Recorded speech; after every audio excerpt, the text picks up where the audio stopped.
Selamat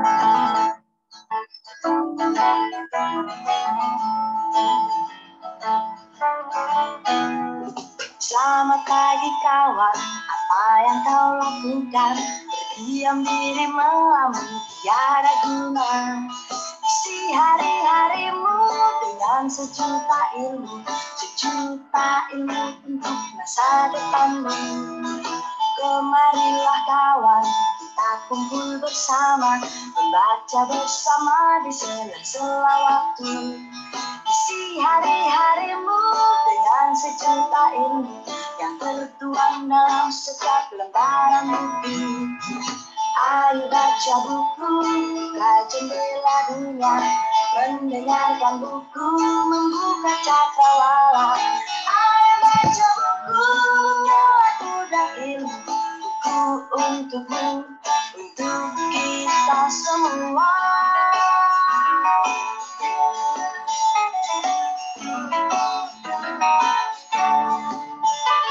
Di sini kita buka jendela dunia, teknologi, sejarah hingga karya sastra.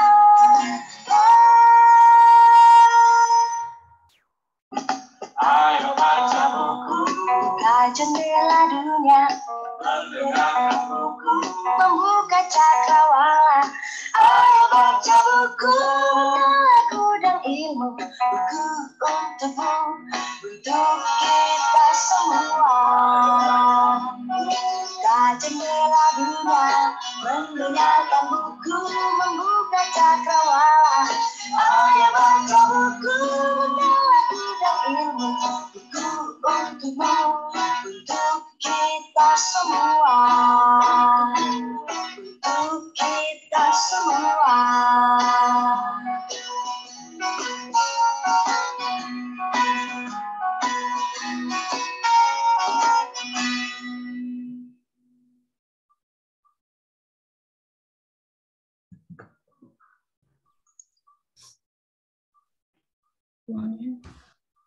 Ya, halo teman-teman, selamat malam.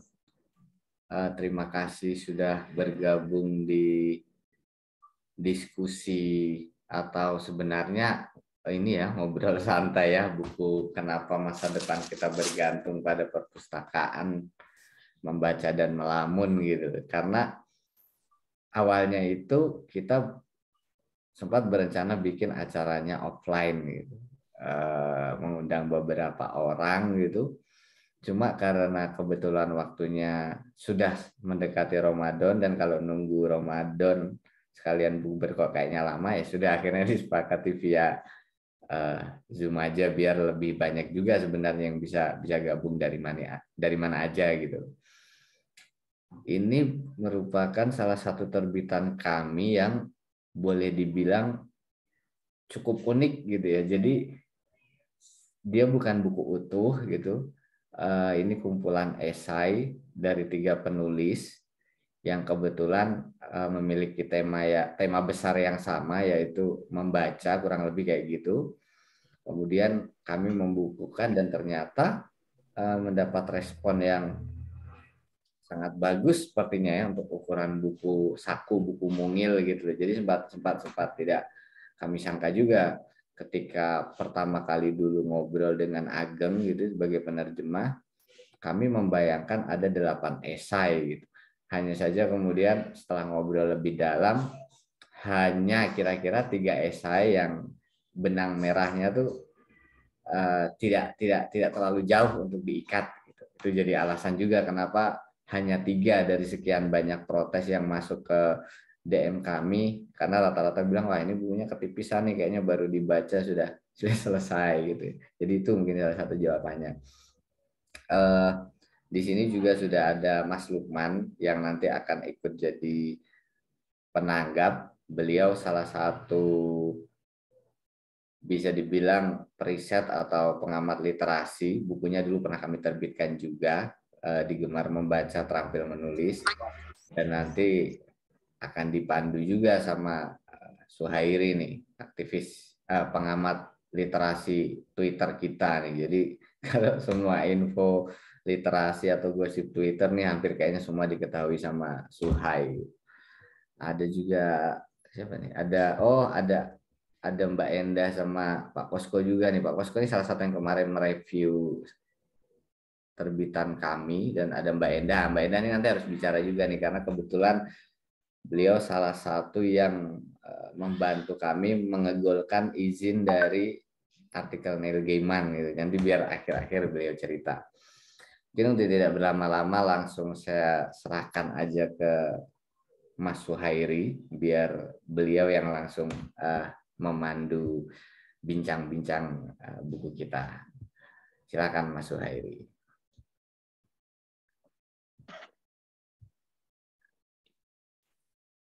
Ya, terima kasih kepada Mas Eka selaku dari owner penerbit Pojok Cerpen Group atas kesempatannya. Pada malam hari ini, insya Allah saya akan mandu bincang-bincang kita pada malam hari ini. Sekarang jam 19.20 di Jogja. Ini sebenarnya saya diminta minggu lalu untuk kemudian ini bukunya teman-teman. Nah, ini bukunya. Ini ada 3 esai dan ada 3 esai keempat itu epilog dari penerjemah. Ini akan nanti Mas Ageng akan maparin sedikit mungkin tentang isu-isu yang diangkat dalam terjemahan buku ini dan bagaimana relevansinya terhadap di Indonesia khususnya ya. Di esai pertama itu ini punyanya Neil Gaiman. Ini membahas tentang isu laten sebenarnya tentang apa? Oh, yang pertama itu tentang fungsi perpustakaan. Nah, nanti ini bisa agak cerita sedikit, banyak juga apa-apa. Terus nanti Mas Lukman mungkin bisa menggambarkan bagaimana ya. Kalau penelitian Mas Lukman dahulu, ini ada kayak punya ketersambungan dari penelitian Mas Lukman terhadap yang dahulu perpustakaan itu ibaratnya fisik. Nah, sekarang ini mulai bagaimana nanti perpustakaan ini mulai beralih ke dunia digital dan bagaimana nanti isu yang hari ini. Bahkan sekarang tuh Ipusnas itu hampir punya di berbagai kayak berbagai daerah itu juga punya aplikasi serupa, tapi kemudian koleksi-koleksinya ini nggak sama. Nah, ini juga nanti mungkin bisa jadi bahasan kita. Yang kedua tentang isu laten kertas buku fisik atau e-book. Ini masih perdebatan yang nggak ada habisnya, baik pun di Twitter juga rame menganggap satunya lebih tinggi dan satunya lagi lebih rendah. Itulah isu-isu yang ini. Terus yang terakhir tentang isu audiobook. Ini mungkin yang dalam konteks Indonesia yang masih relatif baru banget.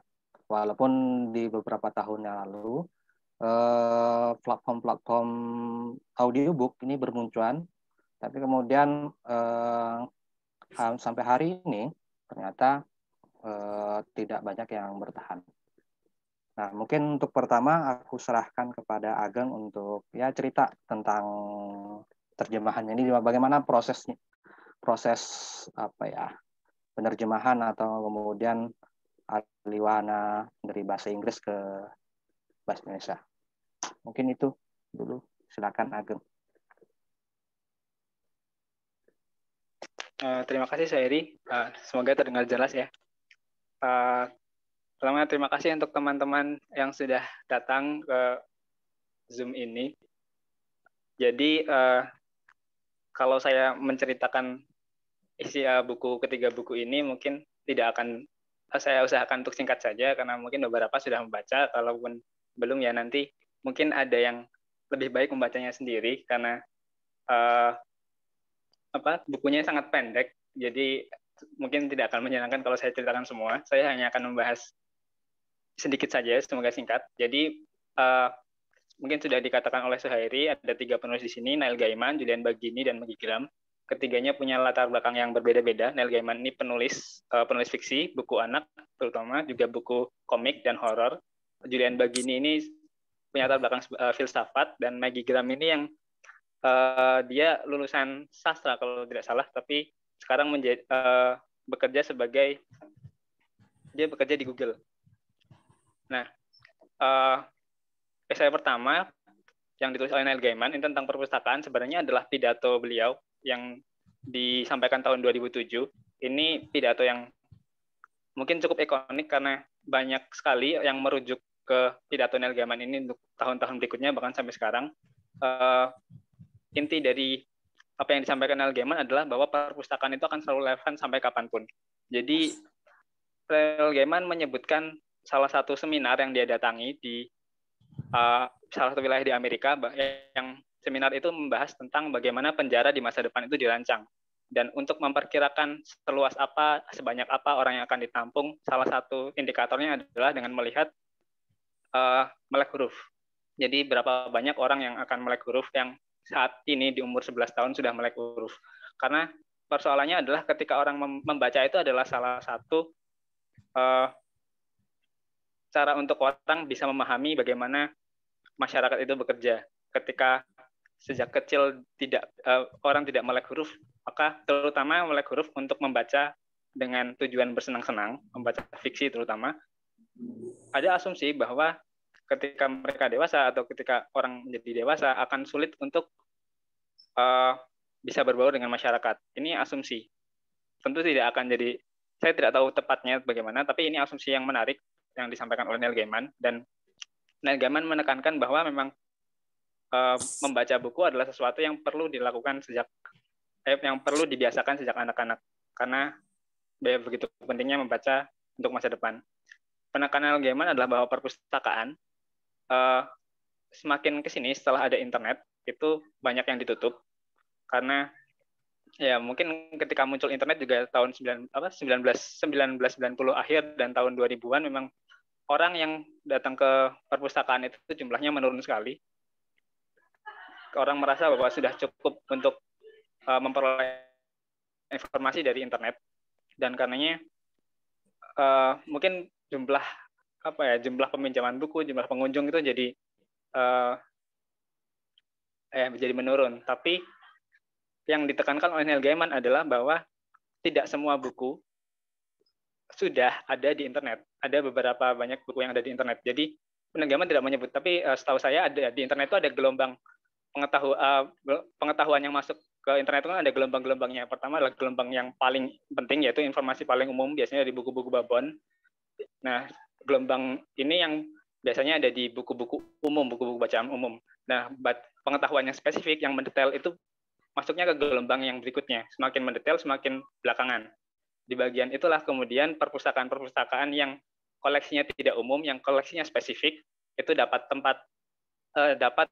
perhatian, dapat pengunjung yang justru naik tahun 2000-an awal. Nah, konteksnya Neil Gaiman membahas perpustakaan di sini adalah membayangkan sebenarnya bagaimana sih perpustakaan di masa depan itu, apakah perpustakaan itu akan tetap menjadi tempat menyimpan buku, atau justru dia akan punya fungsi-fungsi yang lain. Neil Gaiman mencoba untuk mengajak kita membayangkan itu. Dan kemudian itu perubahan itu tentu saja akan banyak bersinggungan dengan teknologi-teknologi yang baru hari ini. Setelah misalnya sekarang ada e-book, sekarang ada audiobook, dan Neil Gaiman menekankan bahwa buku itu tidak akan mati. Menariknya dia menyebut bahwa buku itu seperti hiu.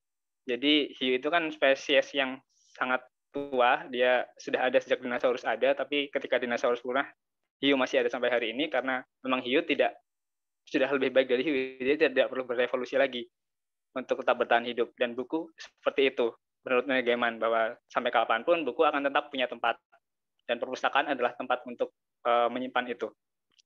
Tapi teknologi yang yang akan ada terus-menerus seperti audiobook, juga e-book, dan mungkin masih akan ada teknologi baru lagi, itu juga perlu disikapi oleh perpustakaan. Oleh karena itu ada 2 esai berikutnya yang ditulis oleh Julian Baggini membahas tentang e-book, Kindle, bagaimana kebiasaan membaca di Kindle dan kebiasaan membaca di buku atau kertas itu diperbandingkan, itu adalah salah satu diskusi yang akan selalu muncul ketika ada teknologi baru, karena Magigram juga membahas audiobook, juga kaitannya dengan orang mengejek pembaca yang membaca buku lewat audiobook, bukan membaca dengan mata tapi mendengarkan. Sebenarnya setiap kali ada teknologi baru, setiap kali ada hal yang baru, memang selalu ada resistensi. Ketika budaya tulis itu muncul, kan juga para intelektual lama tidak semuanya setuju, kayak Socrates dan Plato juga awalnya mereka lebih suka untuk berdebat daripada mencatat. Yang mencatat kan murid-murid mereka. Dan ketika perpustakaan muncul juga ada banyak yang menolak. Mesin cetak muncul, ada tidak semua orang sepakat, karena ada yang berpikir bahwa ketika sudah ada di buku, semua hal dicetak di buku, kita akan memanjakan otak kita, kita akan merelakan kemampuan daya ingat kita, yang tadinya mungkin orang zaman dulu bisa mengingat banyak sekali hal dengan sangat detail, dan kemudian sekarang karena sudah ada buku, orang-orang waktu itu khawatir bahwa kita tidak akan lagi bergantung pada otak kita. Ya nyatanya mungkin memang seperti itu, tapi ketika teknologi muncul, cara kita berlaku, cara kita melakukan sesuatu juga berubah, tapi ada kemungkinan-kemungkinan baru yang dulu tidak bisa dilakukan, tapi sekarang bisa dilakukan. Dan itu adalah salah satu cara menyikapi teknologi adalah dengan tidak semerta-merta menolak, tapi juga ada perdebatannya harus dilakukan, tapi tidak untuk mematikan kemungkinan adanya teknologi baru, tapi justru untuk mengasah supaya teknologi baru ini bisa terarah dengan tepat. Saya rasa itu aja sih untuk pengantar dari saya. Saya kembali ke Suhari, silakan. Iya. Ya itu tadi dari Ageng tentang ada beberapa poin yang aku catat, yaitu perpustakaan akan selalu relevan, itu satu, dan dia tidak hanya sekedar bangunan fisik, tapi juga ya seperti yang tercatat di mana-mana, dia adalah bangunan peradaban. Yang kedua yaitu setiap ada teknologi dalam setiap zamannya akan selalu ada resistensi dari banyak orang. Yang terpenting bukan bagaimana caranya teknologi itu dimatikan, tapi bagaimana teknologi baru itu bisa selaras dan bisa mengasah ke hal yang lebih baik. Mungkin itu 2-3 poin yang dari Ageng ya, saya kira begitu. Selanjutnya mungkin langsung ke Mas Lukman sebagai peneliti literasi yang ini tentang, mungkin pertama tentang tanggapan Mas Lukman terkait terjemahannya Ageng dan esai-esai di dalamnya. Terus yang kedua, bagaimana isu-isu yang diangkat dalam 3 esai itu dalam konteks literasi Indonesia. Langsung aja Mas Lukman, saya persilahkan. Terima kasih Bung Suhairi. Suara saya dengarkah? Cukup jelas ya? Halo? Halo. Dengar Mas? Jelas ya? Oke, makasih Bung Suhairi, Mas Eka, terima kasih juga atas undangannya, teman-teman Pocar, Bapak Ibu, dan teman-teman sekalian. Pertama aku sangat mengapresiasi ya, terjemahannya menarik gitu, enak dibaca. Jadi kebetulan aku membaca bukunya itu ya sekitar 1 jaman lah. Maksudnya karena mungkin hanya 3 esai, walaupun yang esai pertama relatif panjang, tapi sangat menikmati. Jadi dari segi topiknya oke, dan seringkali kita kan menemukan memang orang yang pandai menulis fiksi itu juga pandai menulis esai sebetulnya, dan setiap pidato budayawan kita pun gitu ya, yang prosais atau penyair misalnya, itu juga kalau kita transkrip gitu, itu biasanya sudah berbentuk esai gitu. Aku menduga yang diterjemahkan itu sebetulnya memang dari pidato di keterangannya Ageng juga menyampaikan itu, tapi diterjemahkan dari sumber lain gitu ya kira-kira. Tetapi dalam konteks itu disampaikan dalam acara reading agensi kalau nggak salah seperti itu. Tentang bukunya sendiri, menurutku sangat bagus, tetapi kurang. Itu tadi kita sudah sempat sampaikan, kurang esainya gitu. Jadi ketika 3 beres, udah beres ya gitu. Kita baru naik itu baru naik, Geng. Jadi kita udah dari Neil Gaiman yang ngomongin tentang ya perspektif dia yang bias, kata dia ya. Dia bias, dia mengakui bahwa aku akan membela buku gitu dan membela perpustakaan dengan logika yang sangat rigid menurut saya dan oke. Kemudian sampai di esai kedua kita ditawarkan perspektif tentang apakah cetak atau layar gitu ya, atau digital kita baca buku dengan 2 argumen yang sama-sama kuat gitu. Silahkan memilih kira-kira. Dan yang terakhir tentang buku audio. Nah, saya sendiri terus terang kalau yang buku audio itu nggak banyak pengalaman ya. Kalau membaca di layar nggak terlalu suka juga, sama lah mungkin sebagian juga. Mas Anggi mungkin beda, nanti bisa juga ngobrol soal itu karena Mas Anggi kayaknya sering baca di Kindle. Audiobook dan di Indonesia saya kira, jadi konteks saya ingin menanggapi sebetulnya dalam konteks Indonesia sih akan menarik kita jika membicarakan esai-esai ini dalam perspektif kita juga gitu ya. Misalnya soal perpustakaan, soal buku digital, dan juga audiobook. 3 hal yang menurut saya, mungkin yang pertama yang sering kali kita bahas tentang perpustakaan dan buku cetak.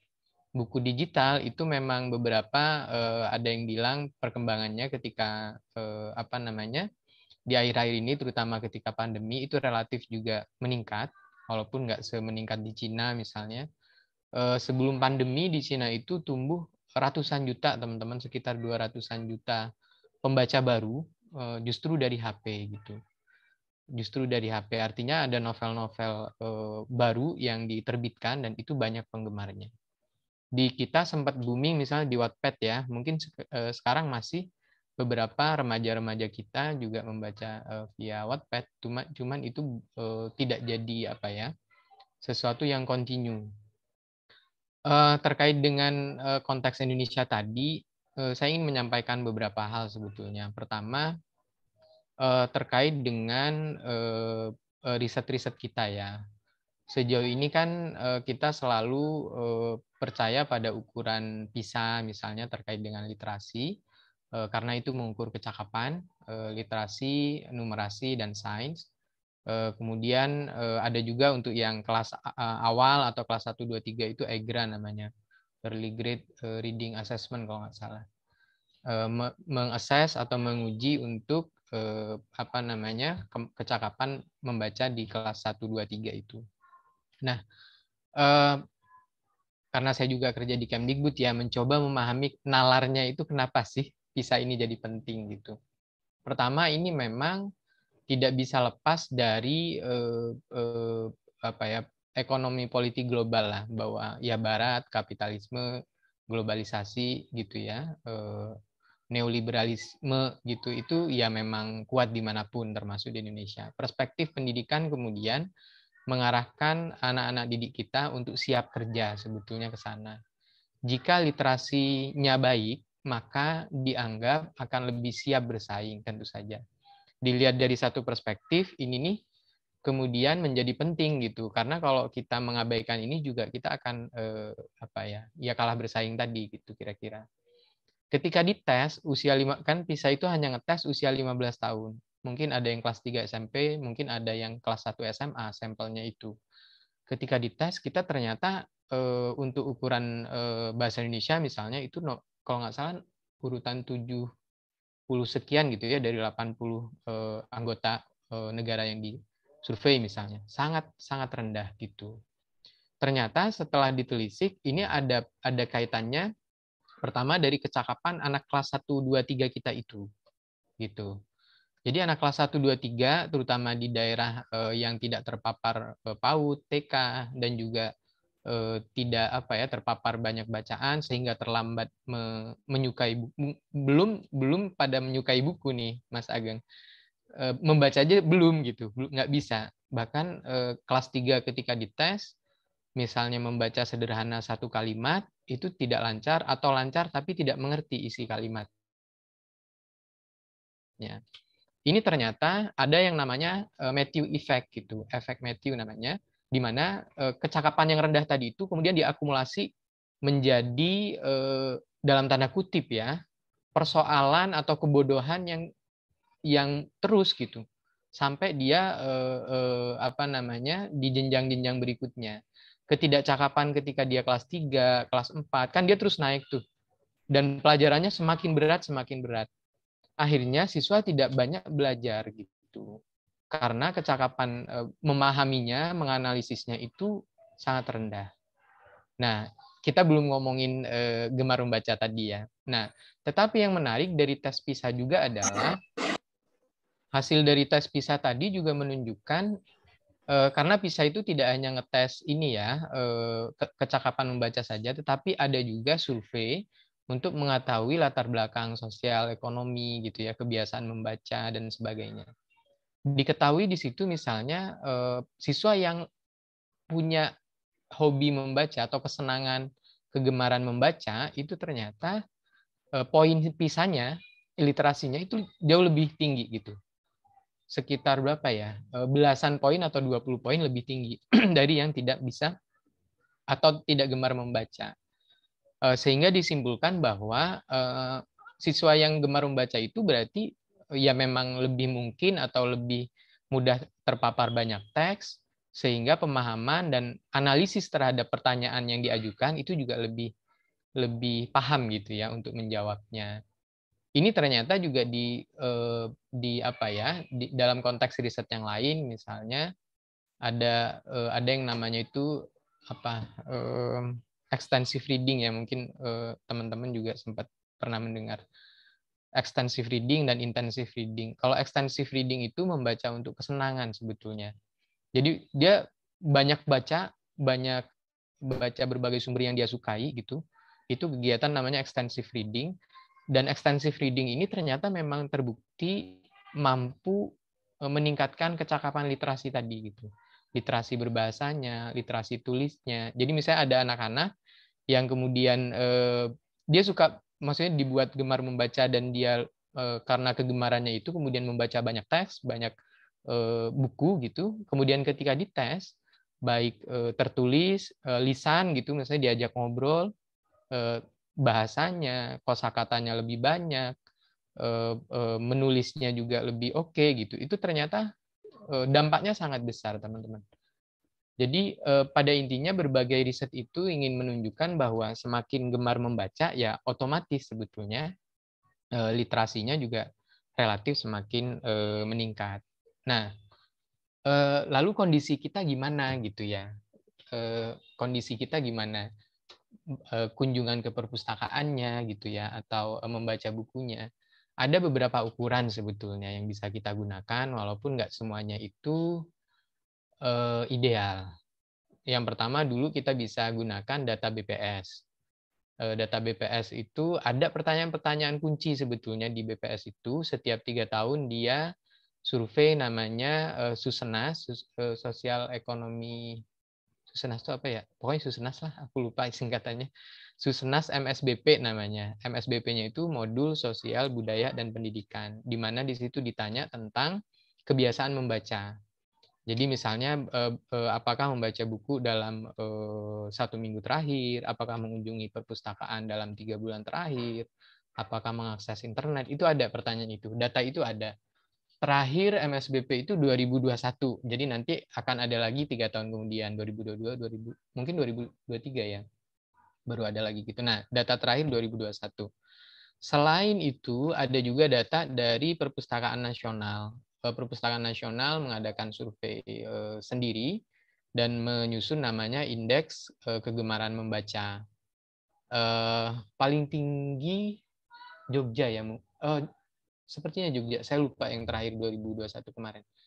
Itu ada indeksnya. Tapi secara nasional kita masuk di sedang menurut si indeks ini. Artinya kegemaran baca kita itu sedang lah gitu. Nggak buruk-buruk amat menurut si surveinya ini. Kemudian Perpustakaan Nasional juga punya namanya Indeks Pembangunan Literasi. Indeks Pembangunan Literasi itu berkaitan dengan sumber dayanya, infrastrukturnya, jumlah perpus, jumlah buku, gitu ya. Itu ada ukuran di masing-masing provinsi. Tertinggi itu kalau nggak salah malah Kalimantan Selatan, kalau tidak salah. Nah, indeks-indeks ini kan menimbulkan pertanyaan kadang ya. Wow, Kalimantan Selatan paling tinggi, misalnya gitu. Silahkan dilihat aja atau di searching di internet. Ada statistik Indonesia 2022, itu mudah diunduh di BPS. Di dalamnya ada indeks yang saya sampaikan tadi.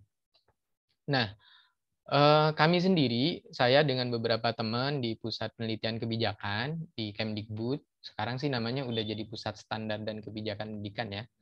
Waktu itu namanya masih Puskijak, Pusat Penelitian Kebijakan, pernah menyusun namanya Indeks Aktivitas Literasi Membaca.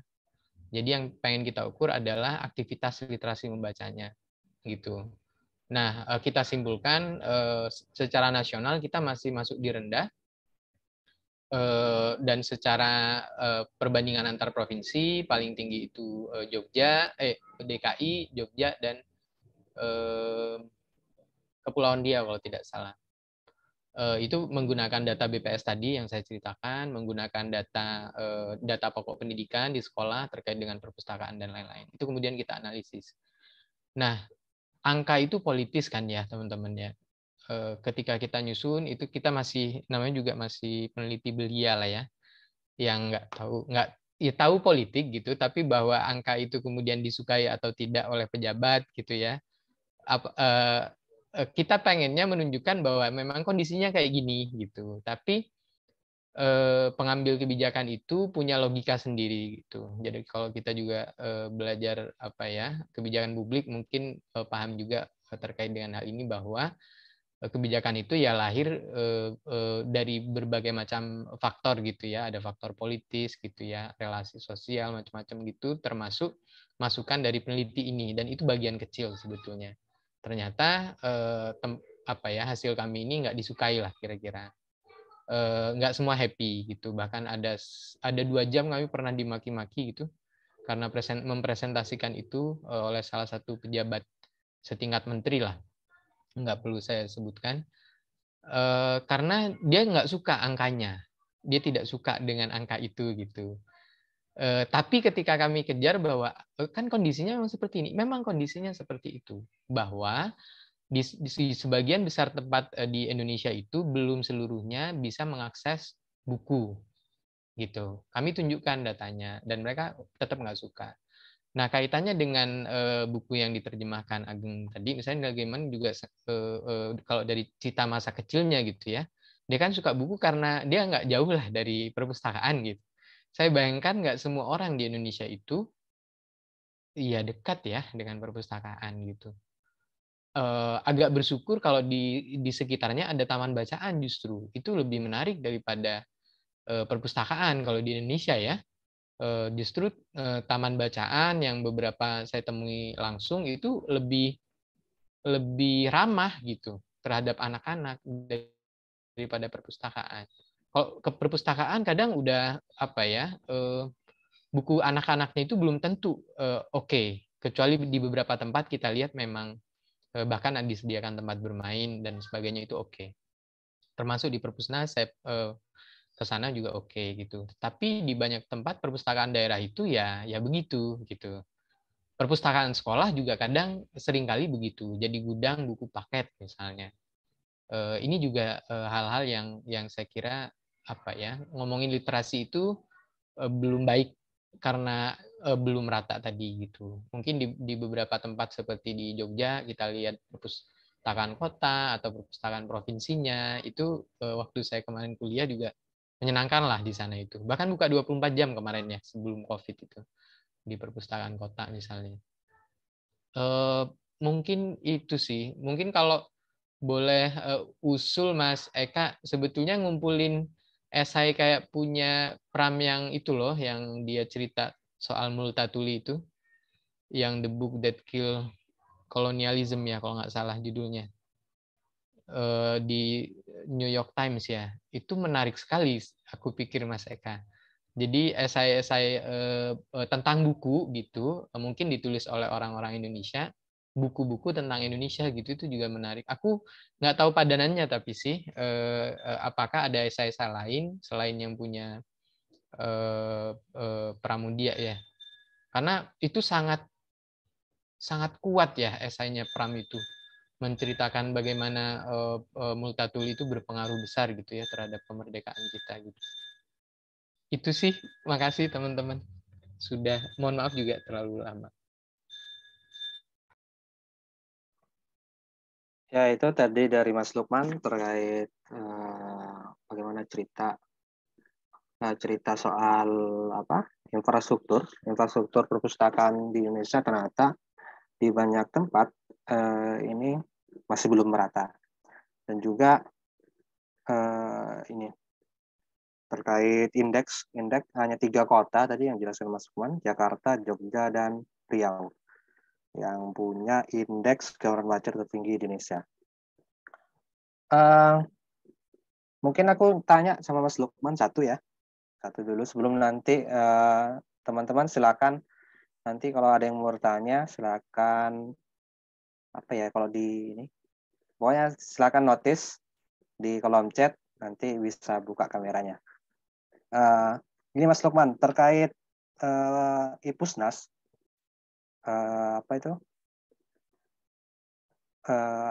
IPUSNAS digital, perpustakaan digital ini kan hampir ada pertanyaan menarik dari teman-teman Twitter waktu itu.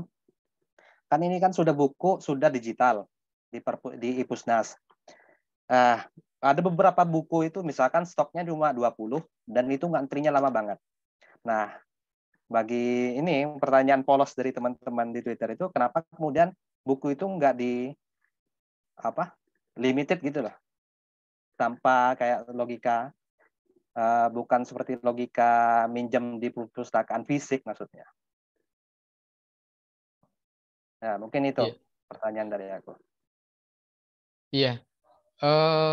2020 kemarin kita sempat ada penelitian juga tentang literasi juga sih masih terkait dengan ini, bagaimana upaya daerah, sekolah, dan juga komunitas tetap mengupayakan kegiatan literasi lah di tengah pandemi gitu ya. Kan sekolah tutup, perpustakaan daerah secara fisik nggak boleh dikunjungi gitu ya.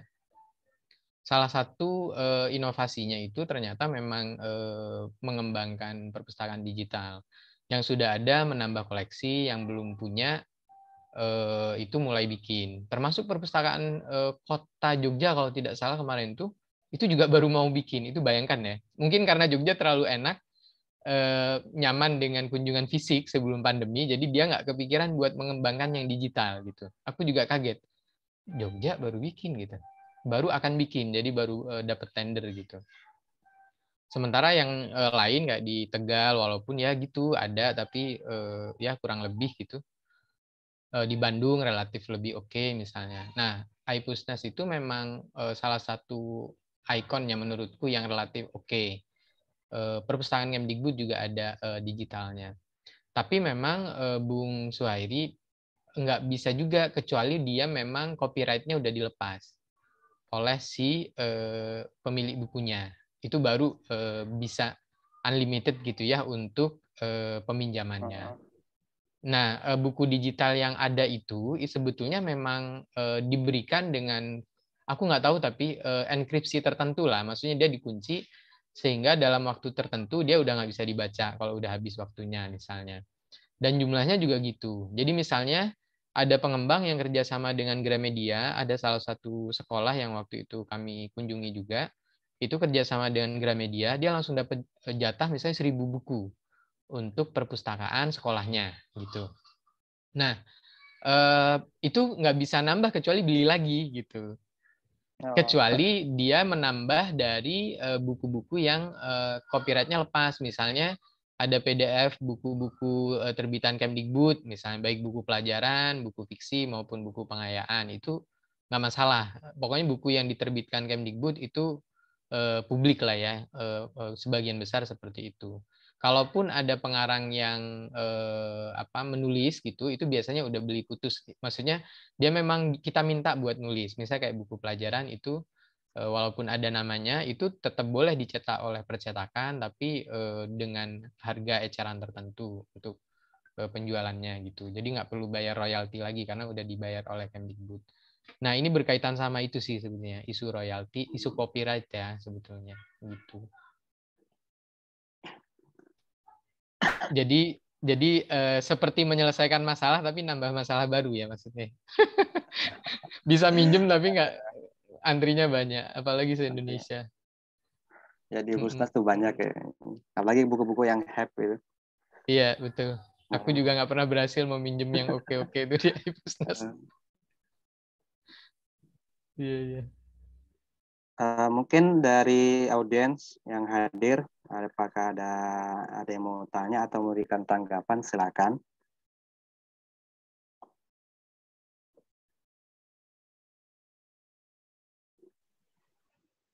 Halo. Halo. Izin bertanya, silakan. Mas.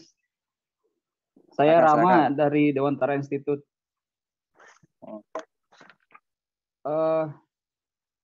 Pertanyaannya gini, kan memang kita kalau membaca data BPS betul tadi apa yang disampaikan pembicara terakhir tadi. Di sini, sebentar, kalau tidak salah memang Jogja yang urutan pertama menurut BPS.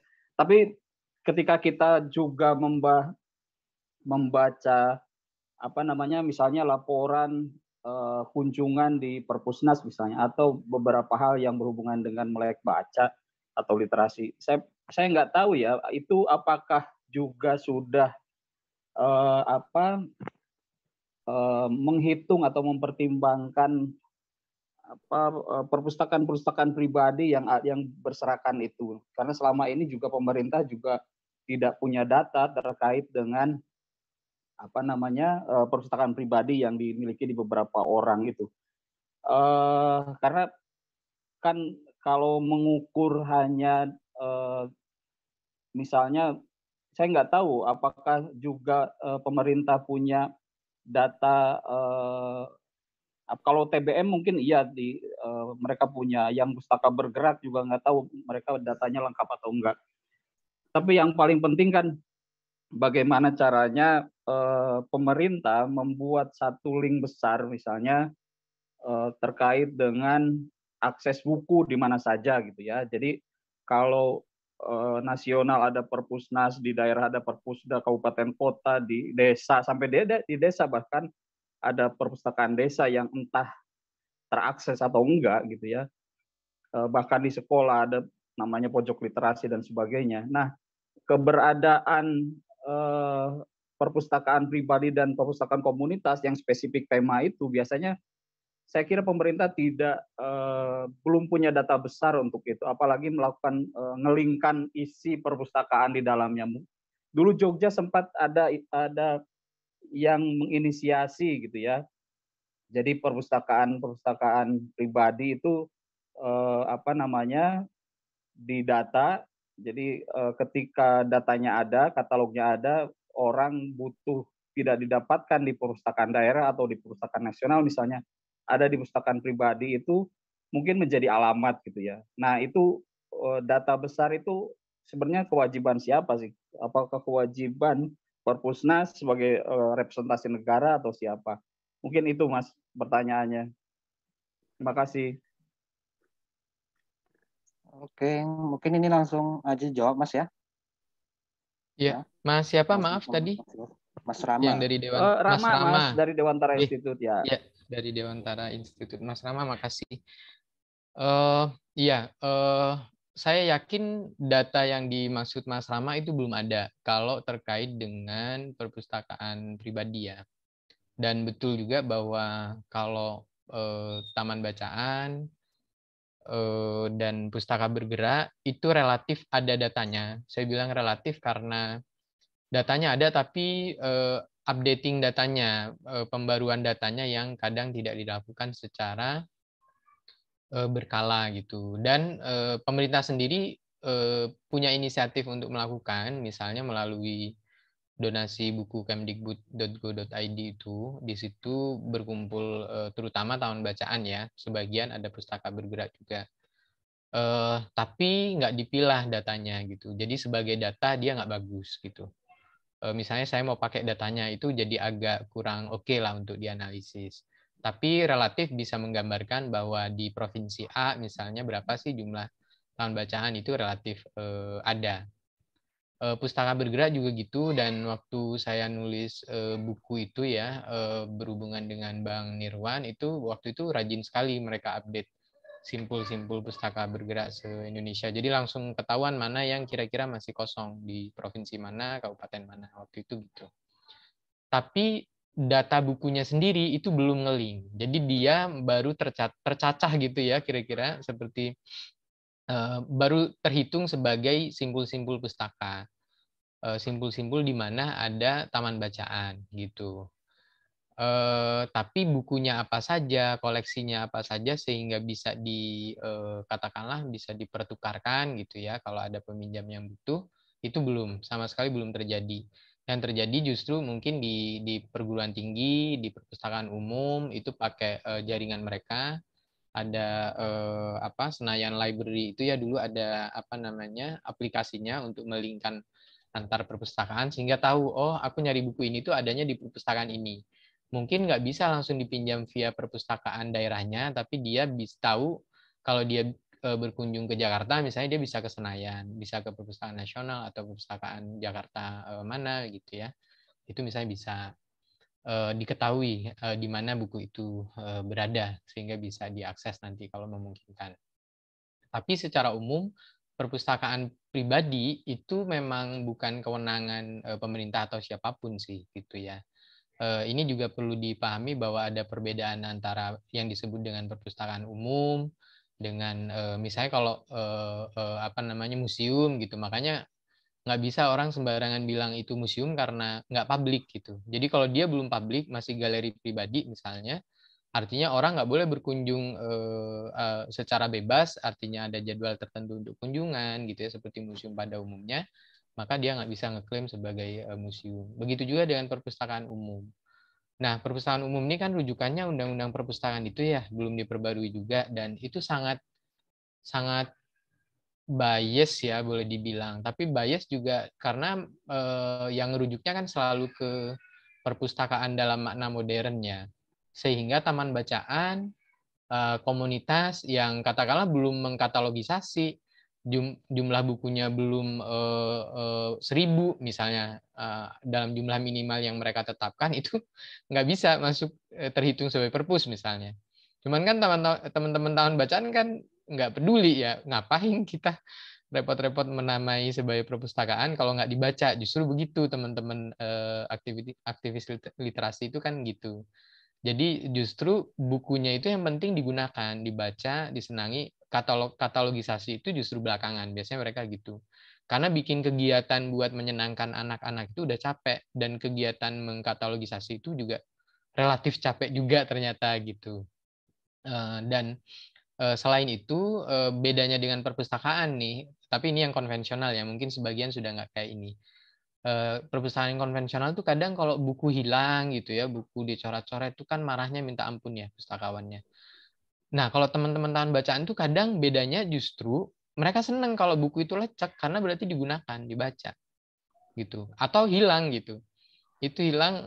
Nah, kalau perpustakaan umum nih, ini jeleknya gitu. Dia itu kan BMN ya, barang milik negara gitu. Itu ketakutan sekali pustakawannya atau pengelola perpusnya karena berarti barang negara hilang gitu.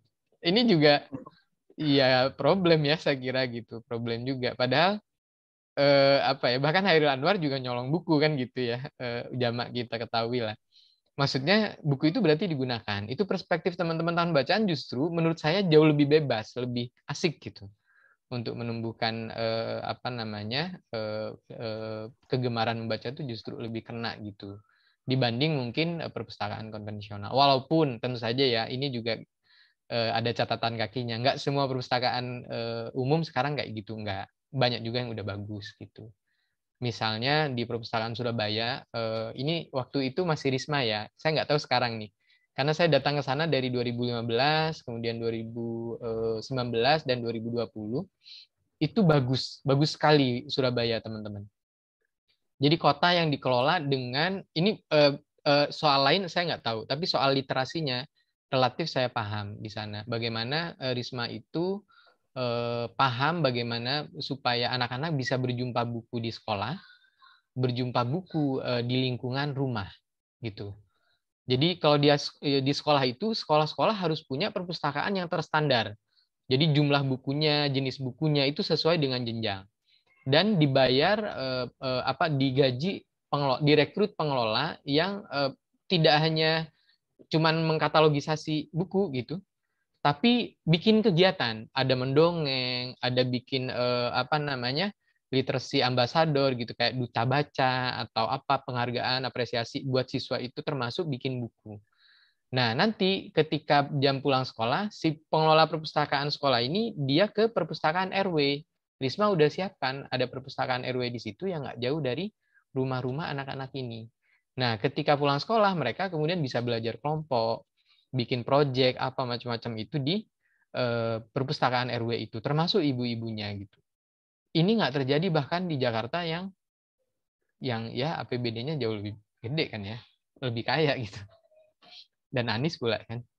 Enggak, maksud saya Anies itu oke gitu ya mungkin bagi sebagian. Tapi maksud saya Risma itu punya perspektif bahwa yang kita belum pikirkan dia sudah pikirkan, teman-teman. Itu yang saya bilang. Misalnya gini, perpustakaan sekolah itu kan jamaknya dikelola oleh guru. Hampir dinas pendidikan tuh nggak pernah berpikir ini bisa loh dikelola oleh perpustakaan daerah. Ini kan dua dinas yang berbeda. Dua dinas berbeda kalau di tempat lain itu kan berantem biasanya. Gitu. Nah, oleh Risma, kata Risma, ini menurut pengakuan si kepala dinasnya ya dua-duanya. Kamu nggak akan saya ganti kalau mau kerjasama. Gitu. Mereka bikin MOU, saya ditunjukkan MOU-nya gitu. MOU-nya adalah perpustakaan sekolah itu harus terstandar, itu menjadi kewajiban dari dinas pendidikan. Jadi pemenuhan bukunya macam-macam. Nah, pengelola perpustakaan tadi yang saya ceritakan, yang direkrut, dilatih, kemudian tiap bulan ada pertemuan untuk motivasi macam-macam gitu ya. Itu tuh dibayar atau digaji dengan anggaran Dinas Perpustakaan Daerah. Jadi dia pengelolanya itu kan dibayar oleh Dinas Perpus tapi masuk ke sekolah dan masuk ke perpustakaan warga gitu. Nah, di taman-taman kota pun itu ada perpustakaannya yang dikelola juga oleh para pustakawan yang oke. Itu di Surabaya. Di Jogja nggak ada juga seperti itu. Itu sih, teman-teman. Makasih.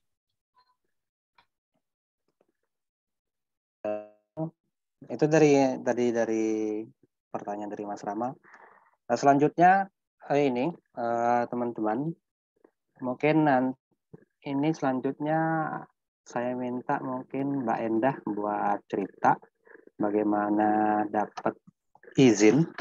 Ini kemarin karena esai Neil Gaiman ini, teman-teman, ini bisa terbit atas izin ke penulis langsung melalui atas bantuan dari Mbak Endah. Dan mungkin Mbak Endah bisa cerita bagaimana kemudian bisa dapat izin tentunya, karena ini nanti bisa terkait ini ya, copyright macam-macam, dan mungkin Mbak Endah bisa cerita bagaimana cara dapat copyright gitu sih, karena di Facebook kemarin sempat ada perdebatan ini tentang copyright. Nah, itu mungkin Mbak Endah bisa cerita lebih lanjut. Monggo Mbak Endah. Oke, halo teman-teman. Ini saya diselipkan di sini ya. Mungkin sebelum menjawab pertanyaan Mas Hairi, saya sharing sedikit aja tentang perpustakaan. Kebetulan ini saya lagi di Amerika, di Washington DC, dan saya sempat melihat beberapa perpustakaan yang di desa-desa ya, di desa-desa di sini, dan kemarin ada satu yang saya share di Facebook sih, karena saya memang aktivis Facebook. Nah, di situ terlihat bagaimana memang perpustakaannya sangat menarik. Jadi mungkin Mas Lukman akan iri, terutama yang untuk anak-anak. bagus sekali dan tapi di sini juga sedikit demi sedikit perpustakaan juga ditinggalkan kaum muda dan anak-anak, terlebih setelah pandemi. Beberapa tahun yang lalu, ketika saya di sini juga, itu saya membaca satu riset, tapi ini sebelum pandemi ya, itu ternyata perpustakaan di sini masih bagus. Ada sih linknya, tapi saya lupa di mana carinya ya. Nanti coba moga-moga bisa sebelum forum ini selesai. Dan yang hadir, yang datang ke perpustakaan sekarang ini orang-orang tua, orang-orang yang sudah seusia saya ke atas. Di situ mereka bersosialisasi di perpustakaan itu ya, dan ada caturnya, ada bagus sekali. Saya menyempatkan untuk bekerja di situ hanya sekedar ingin tahu seperti apa sih itu dan menyenangkan sekali. Jadi sempat semacam jadi pusat komunitas gitu. Nah, di situ juga ada audiobook. Tadi ya disebutkan audiobook itu yang saya lihat dengan CD. Dan saya sempat meminjam yang dengan host family saya, tempat saya tinggal ya, yang pemilik rumah tempat saya tinggal itu, saya sempat meminjam satu buku cerita detektif, tapi bentuknya disimpan dalam CD, Mas Lukman. Dan teman-teman, jadi CD terus kemudian bisa didengerin di mobil. Nah, tapi saya tertidur karena kayak didongengi kan. Dan saya tanya juga, kenapa kamu nggak tertidur? Itu sama yang nyetir ya, sudah terbiasa mereka. Jadi ada audiobook itu dan kemudian yang kalau buku-buku yang e-book itu memang tidak menyentuh hati ya, ibaratnya cuma kita ngelihat TV nggak bisa dekap orangnya gitu kan, misalnya kita suka sama Luna Maya gitu cuma cantik tapi kan nggak bisa megang gitu. Kalau buku itu kan bisa megang. Nah ini e-book itu saya kebetulan punya banyak sekali koleksi e-book yang saya simpan di iPad. Kalau beberapa tablet itu kan dilengkapi dengan app untuk menyimpan e-book ya, macam-macam lah app-nya. Nah ini saya punya banyak sekali. Ada satu web tertentu yang menyediakan e-book gratis. Coba deh di googling Bookos, BOOKOS. Semoga masih ada bookos.org dan itu menyediakan buku yang bisa di-download gratis. Karya-karya yang kontemporer juga, bukan hanya kayak karya-karya klasik. Itu. Nah, kelebihan dari buku e-book yang bisa di-download di iPad itu, ya ini memang menyebalkan. Itu kita bisa ketika kita buka yang formatnya EPUB ya. Jadi formatnya EPUB, EPUB, bukan PDF, tapi formatnya EPUB. Itu kita bisa klik satu kata, terus nanti keluar Wikipedia atau dictionary. Terus kita bisa lihat kalau kita bingung, ini kata apa ini? Gitu. Kita nggak tahu artinya, kita bisa langsung klik terus masuk ke dictionary. Nah itu yang memang mungkin di satu sisi sangat menyebalkan karena memang yang bisa mengakses hanya orang-orang yang punya peralatan itu, ya kan? Tapi di sisi lain itu juga bisa membuat kita semangat. Mungkin kita bisa menciptakan sesuatu yang mengarah ke sana. Dulu tahun 2010 apa ya atau 12 ya tersimpan di ini sih apa namanya itu ya. Saya itu gaptek. Saya pernah membuat e-book formatnya EPUB kalau nggak salah. Itu online ada. Jadi tulisan saya ya yang cuma CPT gitulah gitu saya masukkan ke ke app itu kemudian jadi dia jadi e-book. Apa itu ya namanya tempat yang untuk nyimpen dokumen itu apa ya? Untuk kayak gini tuh saya biasanya minta bantuan anak saya. Semoga nanti masih bisa saya akses dan nanti saya kirimkan ke Eka seandainya diskusi ini ada lanjutannya. Baik, itu sekilas. Kemudian soal perizinan, ini memang sudah beberapa saat, mungkin dari pertengahan tahun lalu, saya kan ini ya pacaran sama Eka ya, berondong. Jadi sering ngobrol tentang penerjemahan.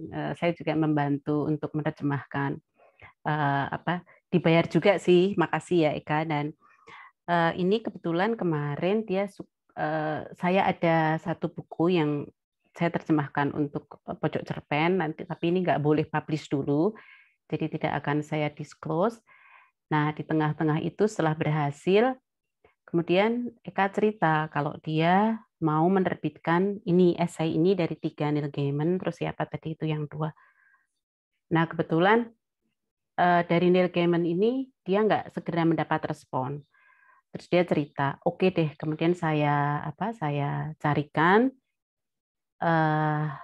mungkin hanya nyelip aja karena di dalam websitenya Mas Gaiman ini itu di situ ada tertulis kecil gitu copyright-nya, copyright dari website ya. Jadi website itu selalu ada copyright.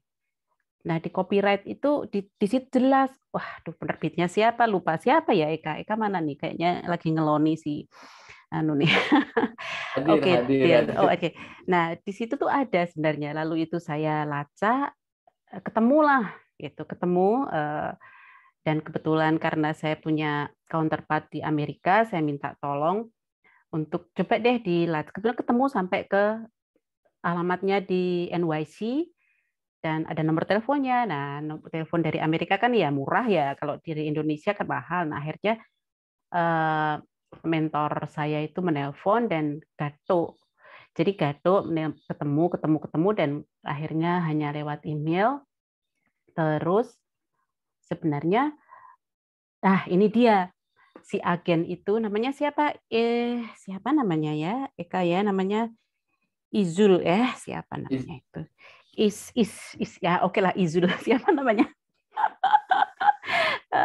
Itu Mbak Izul itu riset nih. Jadi ketika dia dengar Eka Wijaya, bukan dengar baca Eka Wijaya, Pojok Cerpen, ini dia riset ternyata. Akhirnya dia nemukan covernya. Nah, jadi dia respon ke email. Ini cerita nggak apa-apa ya, Eka ya. Jadi biar biar teman-teman tahu lah. Jadi mereka bilang, loh, wah, I'm not happy with this, gitu katanya. Karena, loh kok kamu sudah pre-order gitu kan, kok kamu sudah pre-order dan sebagainya, ini gimana nih, wah pokoknya aku nggak suka deh dengan cara ini. Tapi di bawah dia cerita bahwa oke lah kalau ini gini, pokoknya ceritain dulu berapa eksemplar mau kamu terbitin, berapa harganya, apalagi itu ya, berapa harganya, terus siapa aja yang ada di dalam esai itu. Nah, gitu. Akhirnya dibalaslah si email itu sejelas-jelasnya oleh Eka. Mungkin mereka berhitung juga ya, akhirnya mereka ngizinin. Oh iya deh kalau cuma segitu dan begini dan begitu ya udah deh silahkan gitu. Tapi Eka diminta untuk sekedar memberikan bukti terbit, mengirimkan itu ke mereka, ke Neil Gaiman untuk memberi bukti terbit 2 eksemplar. Hanya itu dan diberi izin. Nah, sebenarnya memang kalau saya lihat sih intinya pada komunikasi ya, pada komunikasi karena memang mereka tahu penerbit-penerbit di sini, penulis-penulis di sini juga, penulis besar itu pada tahu seperti apa situasi di Indonesia karena mereka kan juga orang yang berwawasan sangat luas. Jadi mereka juga tidak berpikir negatif gitu. Oke, saya kira itu. Apa tadi satunya lagi pertanyaan apa? Saya kira hanya itu prosesnya ya. Ya, memang kadang-kadang saya bilang sama Eka dari awal agak menyebalkan sih. Mungkin citra kita mungkin ya. Saya bukan orang buku dan mungkin citra Indonesia itu seperti beberapa negara lain itu kurang bagus di mata penulis internasional khususnya Eropa Amerika. Mungkin penerbit ya sebab kita sering bajak. Cuma kondisi bajak-membajak di Indonesia ini nggak separah di Myanmar sih. Kalau di Myanmar itu bajaknya nekat, bajaknya mereka terjemahin atau di fotokopi terus dicetak. Saya kebetulan udah melihat banyak toko buku di Yangon terutama itu banyak sekali bajakan, banyak sekali dan kualitasnya jauh lebih buruk dari kualitas kita. Gitu. Nah, kalau lagi perbukuan itu kemarin juga saya sempat ngobrol sama Eka sekilas bahwa kita bisa nggak sih masuk ke book depository? Ini teman-teman sering beli buku di sana ya, mestinya ya.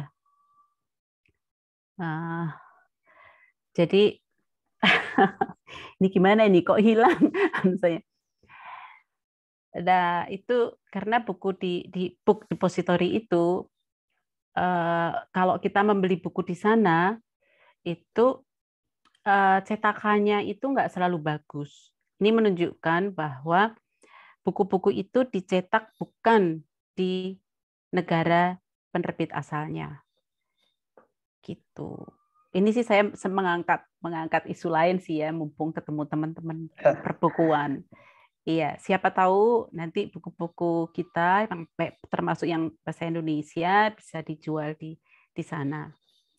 Oke, Hairi, terima kasih banyak.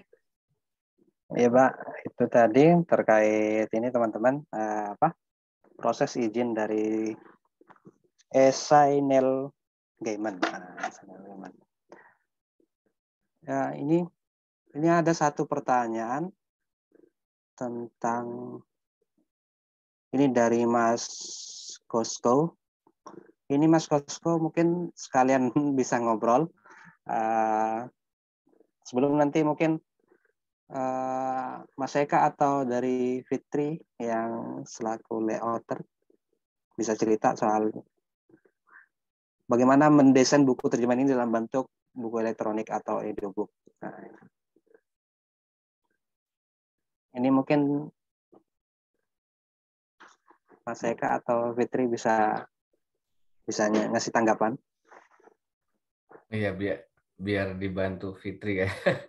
Ya, Pak Kosko, makasih ya. Juga kemarin preview desainnya itu kebetulan didesain Fitri.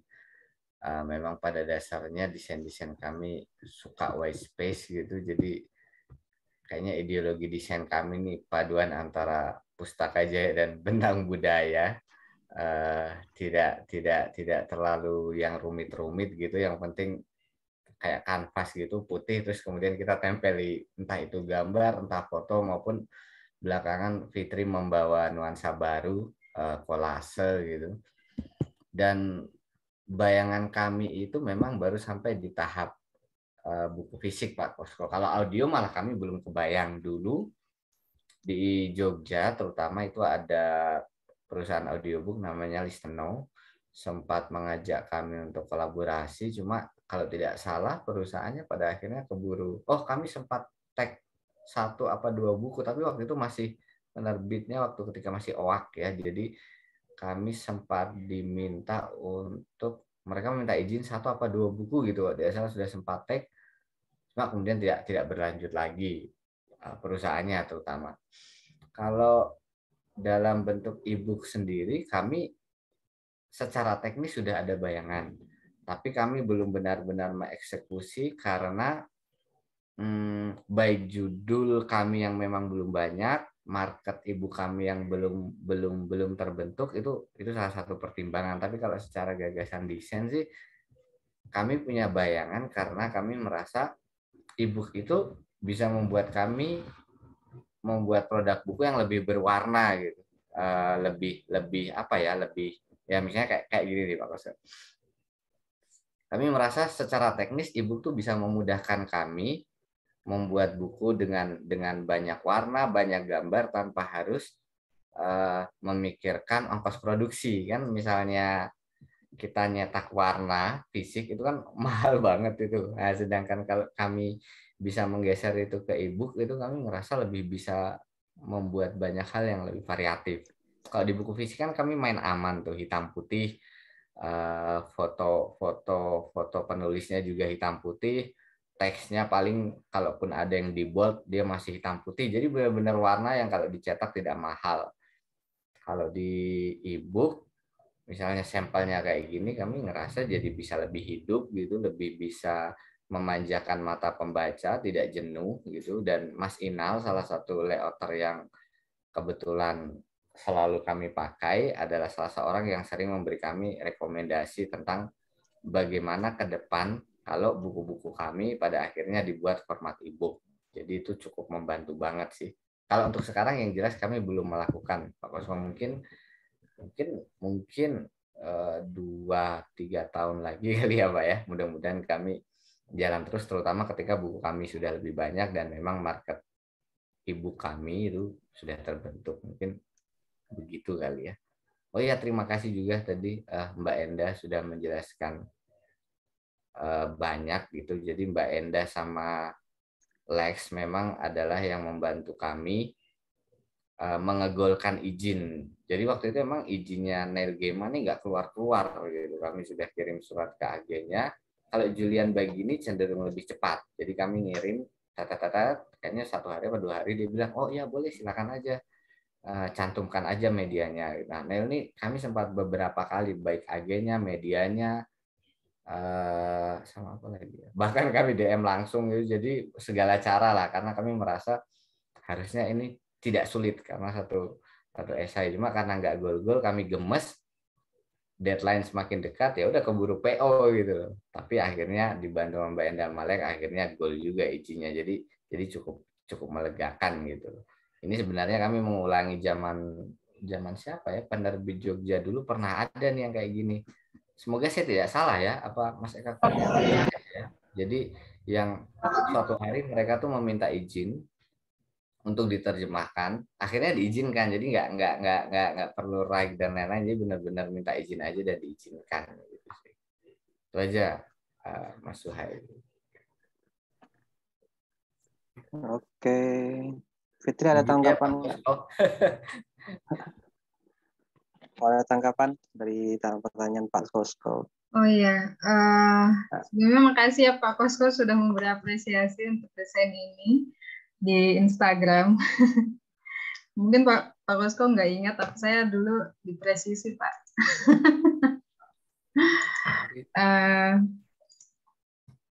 Kalau untuk desain, kalau audiobook saya sama sekali nggak punya pemahaman atau ilmu ya untuk membuatnya bagaimana. Karena saya juga nggak pernah mendengarkan audiobook untuk sampai saat ini. Tapi untuk buku elektronik memang beberapa kali saya sempat mencari tahu kayak cara membuatnya itu seperti apa. Karena saya melihat kan memang semakin banyak penerbit-penerbit di Indonesia yang mulai beralih ke sana. Kayak yang kalau di Indi kemarin baru-baru ini Margin Kiri itu sudah mulai gitu. Ya saya tuh pengen tahu caranya tuh kayak gimana sih gitu. Tapi untuk mencoba langsung kebetulan memang belum pernah gitu. Karena saya biasanya mendesain dengan aplikasi InDesign. Jadi waktu itu saya sempat cari tahunya kalau menggunakan InDesign itu seperti apa. Ternyata sebenarnya kalau dilihat tidak begitu sulit. Hanya perlu mengubah beberapa settingan aja gitu kan. Dan kebetulan saya juga sering juga membaca e-book di aplikasi handphone. Dan salah satu salah satu file yang paling sering saya baca untuk e-book itu adalah yang EPUB yang tadi seperti kata Mbak Enda. Dan itu kan sangat interaktif ya, ketika misalnya kita men-zoom gitu atau mengubah huruf itu sangat mudah. Kita bisa menyesuaikan dengan kebutuhan dan gadget kita gitu. Nah, ketika saya mencari tahu cara membuatnya di InDesign, ternyata itu bukan hal yang sulit. Cuman untuk mencoba langsung belum pernah. Dan kedepannya kalau memang voucher mau beralih ke sana, ya mau nggak mau saya harus bisa juga gitu kan. Nah ini mungkin akan membutuhkan waktu untuk belajar aja sih Pak. Gitu. Karena untuk aplikasi desain yang biasanya pakai sampai sekarang pun saya belajarnya jujur secara otodidak. Jadi saya udah biasa sih untuk mencoba belajar hal baru dari awal.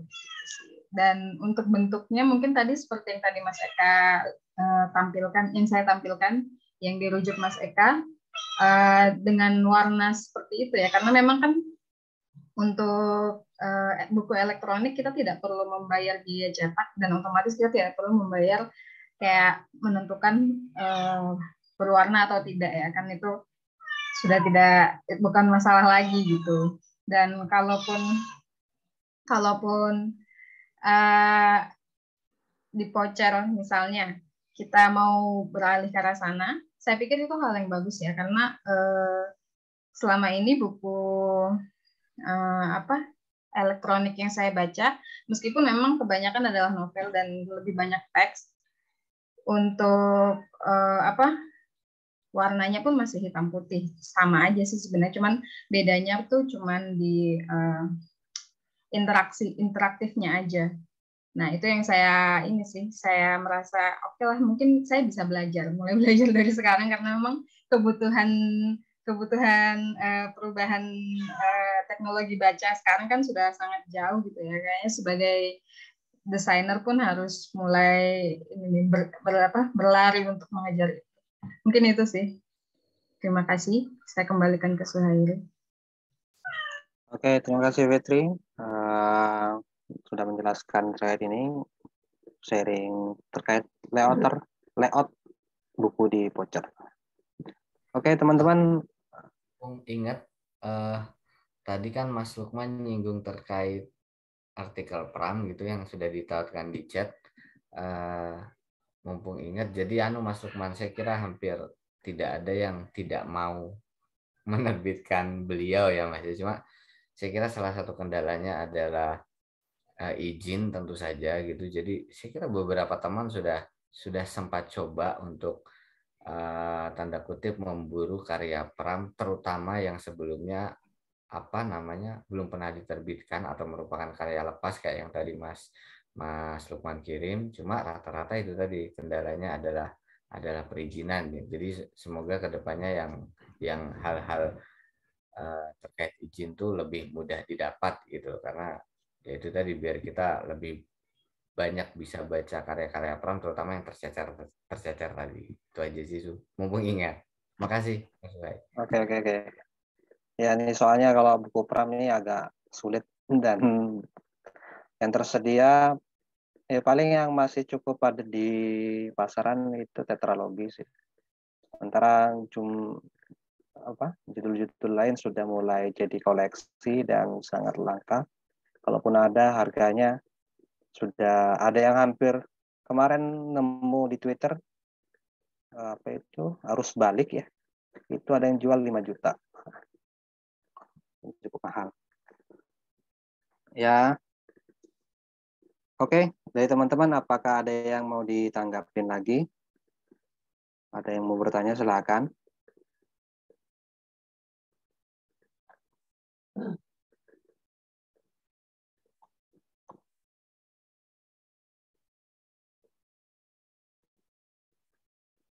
Kalau nggak ada, aku langsung ke ini ya. Mungkin sebelum menutup ini, aku kembalikan ke Ageng terkait bagaimana kemudian tentang masa depan buku khususnya di Indonesia ini. Apalagi sekarang audiobook sudah mulai masuk per 2020 kalau nggak salah. Storytel kalau nggak salah itu perusahaan dari Swedia yang sekarang bekerja sama dengan penerbit Gramet dan Mizan atau Bentang gitu. Nah, itu mungkin Ageng bisa ngasih closing statement. Oke, terima kasih Sherry. Aku tidak bisa menjawab tentang bagaimana masa depan buku di Indonesia karena pengetahuanku sangat terbatas, ya terutama terbatas dengan apa yang aku terjemahkan. Kalau misalnya tadi dengan dari paparannya Mas Lukman, ada banyak sekali PR yang belum selesai, bahkan sebelum kita untuk bicara tentang bagaimana mempertemukan teknologi dengan perpustakaan atau kebiasaan membaca kita, karena mungkin memang rasanya agak tertinggal jauh sekali ke diskusinya. Aku terakhir waktu mencoba untuk menerjemahkan ini dan menulis pengantar, untuk menulis epilognya, menemukan aku lupa nama penulisnya. Jadi ada konsep quantum book namanya. Jadi di Silicon Valley itu ada orang yang mencoba mendesain buku di masa depan. Jadi mereka beranggapan bahwa buku itu adalah medium yang selama ini memang paling bagus untuk menyimpan informasi. Tetapi sebenarnya salah satu medium yang terbilang buruk untuk mentransfer informasi kepada orang lain, mentransfer pemahaman. Karena misalnya buku itu kan didesain dengan asumsi bahwa kita belajar melalui kalimat. Jadi ketika aku bilang A, B, C, D, E, F, Suhairi mungkin menangkap A, B, C, D, E, F. Padahal kenyataannya ketika aku bilang A, B, C, D, E, F, mungkin Suhairi hanya menangkap sampai D, E, A, B, C, D, E. F-nya enggak, atau mungkin cuma A, B, C. Dan cara belajar kita sebenarnya adalah bukan melalui kalimat, tentang bagaimana kita menggunakan informasi yang kita dapatkan. Jadi untuk bisa memahami A, B, C, D, E, F, saya harus bisa memanfaatkan A, B, C yang saya terima sebelumnya. Jadi pengetahuan itu bukan sesuatu yang diterima secara pasif, tapi harus aktif. Nah, buku itu secara desain dia ketika kita membaca buku, pemahaman kita adalah kita membaca buku dan kita memahami apa yang tertulis di buku itu. Padahal ketika untuk memahaminya harus ada tindakan aktif, tidak bisa hanya membaca pasif. Jadi harus ada ya mungkin mencatat atau mungkin menjadikan apa yang kita baca menjadi tulisan lain. Makanya mungkin ada kutipan dari salah satu toko buku online itu bahwa membaca tanpa menuliskannya kembali adalah konsumerisme. Nah, di Silicon Valley ini sedang mencoba, ada orang yang mencoba untuk membuat buku yang sifatnya interaktif. Jadi mungkin bentuknya bukan lagi buku, tapi ya saya nggak tahu bentuknya kayak gimana. Saya hanya membaca pengantar dia untuk melakukan itu. Artinya ada langkah jauh. Ada teknologi sudah sangat berkembang dan saya tidak tahu apakah Indonesia bisa mengejar ke sana karena persoalannya yang ada ini yang kita masih punya PR yang mesti diselesaikan dulu. Jadi untuk closing statement saya rasa saya nggak tahu apakah sebenarnya yang ada di perdebatan dalam 3 buku ini itu sangat relevan dengan kondisi di Indonesia. Karena saya tidak sepenuhnya yakin bahwa ini relevan untuk semua, tapi mungkin relevan untuk daerah-daerah, kota-kota besar, wilayah-wilayah di mana pembacanya ada pembaca, ada komunitas pembaca, ada komunitas penulis yang memang sudah dekat dengan Kindle, sudah dekat dengan audiobook. Yang saya rasa perkembangan teknologi ini memang walaupun teknologinya berkembang, tapi aksesnya tetap terpusat. Saya rasa problemnya dari situ. Dan kupikir saya harap mungkin buku ini bisa memantik bayangan kita tentang bagaimana sebenarnya kita mengusahakan teknologi ini untuk bisa memperluas akses supaya aksesnya tidak terpusat. Mungkin begitu. Oke. Selanjutnya mungkin ini apa? Aku jadi teringat ini apa? Bukunya Mas Lukman terkait gemar membaca, terampil menulis itu. Bahwa laku literasi itu akan purna jika dia juga diikuti dengan laku menulis. Mungkin terakhir mungkin Mas Lukman. Halo. Untuk ini terakhir untuk closing statement tentang mungkin ini ya. Sekarang ini juga apalagi perkembangan komunitas baca ini kan sudah mulai sangat ini berkembang banget sampai kemudian munculnya komunitas podcast, komunitas baca buku, terus yang terbaru ini komunitas baca buku di Twitter. Ini mungkin Mas Lukman bisa berikan ungkapan terkait dinamika literasi di Indonesia. Iya. Untuk closing statement ya. Aku sepakat dengan ide buku ini ya, bahwa buku akan tetap bertahan dan bermanfaat kan gitu, kira-kira kalau Nelgiman itu sampaikannya. Apapun bentuknya gitu. Jadi buku akan tetap bertahan, bermanfaat, apapun bentuknya. Apakah tetap kita bilang buku itu ya buku cetak, atau versi digital, atau audio gitu. Di satu sisi kayak gitu. Yang jadi soal kemudian buat kita adalah, atau yang penting buat kita, bagaimana mengenalkan membaca buku itu sejak dini menurut saya. Sejak bocah lah gitu ya. Sejak anak-anak. Bahkan di beberapa tempat seperti di Swedia misalnya, kalau ada keluarga baru mendapatkan anak gitu, baru lahir, kado dari pemerintah itu adalah buku gitu ya, tentang parenting, buku anak gitu. Ya itu kemewahan sekali ya, kita kayaknya nggak berpikir soal itu aja belum gitu. Tapi maksudnya mengenalkan sejak dini itu penting. Ini bukan sekadar ini ya,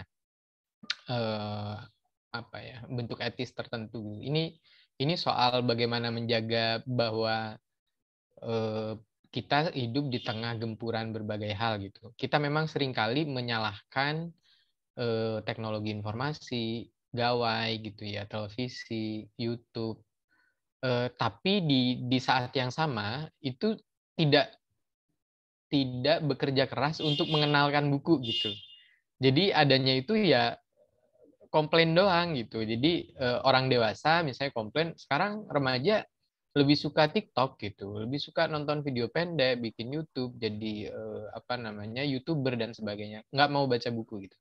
Tapi yang tidak direfleksikan adalah apakah pemerintah, orang tua, orang dewasa, komunitas sudah cukup sebetulnya berbuat untuk mengenalkan buku itu dengan cara menarik gitu. Aku sepakat dengan opini Mas Anggi misalnya yang tempo lalu juga sempat di share di Facebooknya. Ya kenalkan dulu buku itu dengan baik gitu di keluarga, di sekolah, di komunitas. Baru kemudian ketika anak-anak sudah menyukai buku ya dengan sendirinya gitu. Jadi hal baik itu kan nggak tumbuh dengan otomatis ya, berbeda dengan hal buruk gitu. Hal buruk itu udah nggak usah diajari kadang muncul gitu. Tapi hal baik itu, kegemaran membaca dan lain-lain itu perlu dilakukan dengan konsisten. Salah satu hal yang misalnya aku lakukan di keluarga, tapi ini juga konsistensinya belum teruji ya. Perlu ada jam membaca misalnya. Nggak semua keluarga di Indonesia itu mungkin punya jam membaca. Jangankan itu, punya buku aja nggak misalnya gitu ya. Tapi jam membaca itu penting. Di Jogja dulu ada jam belajar masyarakat misalnya. Di beberapa tempat itu beneran nggak boleh nonton TV. Anak-anak harus pegang buku pelajaran. Zaman itu kan nggak ada buku bacaan ya, maksudnya sangat jarang. Tapi ada di beberapa tempat dipersewakan. Makanya ada taman bacaan dulu kan nyewa ya, tempat nyewa komik dan sebagainya. Itu justru jadi hiburan. Dibaca ketika jam belajar masyarakat tadi. Nah, jam membaca tertentu ini yang berlaku setiap hari, di mana anak-anak setelah ada jam tertentu untuk main gawai, ada jam tertentu juga buat membaca gitu. Dan itu nggak dilepas. Itu nggak boleh dilepas. Maksudnya orang tua, orang dewasa juga harus membersamai. Menunjukkan bagaimana dia juga ikut baca, atau jika belum bisa membaca, membacakan gitu. Karena menurut riset juga, mendongeng itu tidak meningkatkan literasi ternyata. Tapi membacakan dongeng, artinya dia dibukukan gitu, kemudian dibacakan, baru itu kemudian bisa meningkatkan literasi gitu. Mendongeng itu mungkin meningkatkan imajinasi bisa jadi, tetapi dari segi analitikal gitu ya, apa namanya, peningkatan literasinya itu ternyata nggak berpengaruh menurut risetnya seperti itu.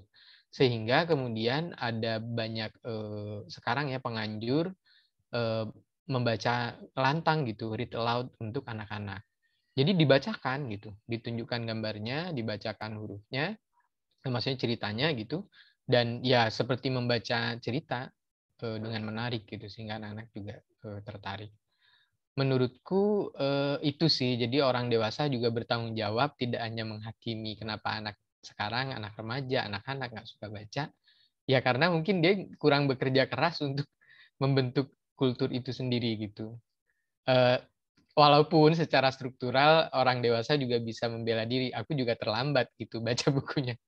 Aku yakin kayak Suhairi, Ageng, dan aku sendiri berjumpa dengan buku itu sangat terlambat. Saya sendiri itu misalnya berjumpa novel yang saya ketahui sebagai novel itu SMA misalnya. Kuliah baru kenal Pram misalnya. Itu udah sangat jamak lah kita kenal Pram baru kuliah. Itu sangat terlambat gitu. Nah, itu jangan terjadi sama adik-adik kita, ponakan kita, anak-anak kita gitu. Berarti kan balik ke tahun 80 90-an kan kalau kayak gitu gitu. Itu aja sih mungkin. Jadi nggak ada kata komplain gitu kalau kita nggak bekerja keras terlebih dulu gitu. Makasih Bung Suhari. Mas Oke, Ageng, Mas oke, Eka, oke. dan teman-teman. Terima kasih Mas Lukman. Mungkin yang terakhir, ini tanggapan dari penerbit Mas Eka bisa ini untuk closing statement atas diskusi pada malam hari ini. Ya, dari kami nggak banyak ya, Su ya. Jadi paling kedepannya saya kira kami akan coba untuk melakukan apa yang diterjemahkan Ageng dalam buku itu gitu. Jadi kami tidak menutup mata untuk kedepannya kami ambil bagian dari format e-book, kemudian juga menjadi bagian dari format audiobook gitu. Karena dalam beberapa teks, dalam beberapa kasus saya cukup menikmati e-book ya, terutama masih cerita anak sih, artinya selama kita bisa mengatur teknis layoutnya bergambar dan berwarna dan tidak terlalu tebal, mungkin itu cukup menyenangkan. Karena menurut kami kayaknya sekarang pembaca tuh secara umum ya itu bukan tidak tapi menginginkan buku yang tidak terlalu tebal. Jadi rata-rata mereka bisa membaca kapan saja, kemudian di mana saja gitu loh. Karena kami pernah beberapa kali coba membuat seri buku saku gitu. Jadi buku tebal tuh lebih kalau dinikmatinya di rumah, di kos atau di ruang kerja. Sedangkan kalau di kafe atau di kereta mereka cenderung lebih suka buku yang ramah lah, yang empuk gitu, yang kira-kira color, kemudian menyenangkan, tidak berat. Jadi mungkin kedepannya kami benar-benar akan bergerak pelan-pelan ke sana, baik ke e-book maupun ke apa namanya audiobook, tanpa meninggalkan buku fisik itu sendiri, karena bagaimanapun kami berangkat dari buku fisik. Gitu ya Mas Suhai. Oke. Terima kasih semua teman-teman karena sudah tidak ada tanggapan. Selamat buat Ageng atas terbit buku terjemahannya. Ditunggu buku terjemahan selanjutnya dan mungkin yang lebih tebal lagi. Tentunya semoga sukses dan sukses juga kepada Voucher dan kepada semua hadirin. Terima kasih atas diskusi malam hari ini. Mungkin sebelum ini kita foto bareng, foto screenshot ya.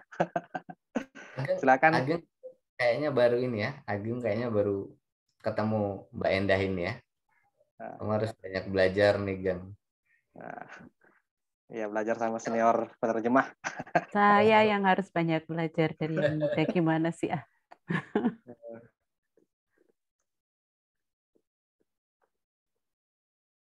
Mas Anggi.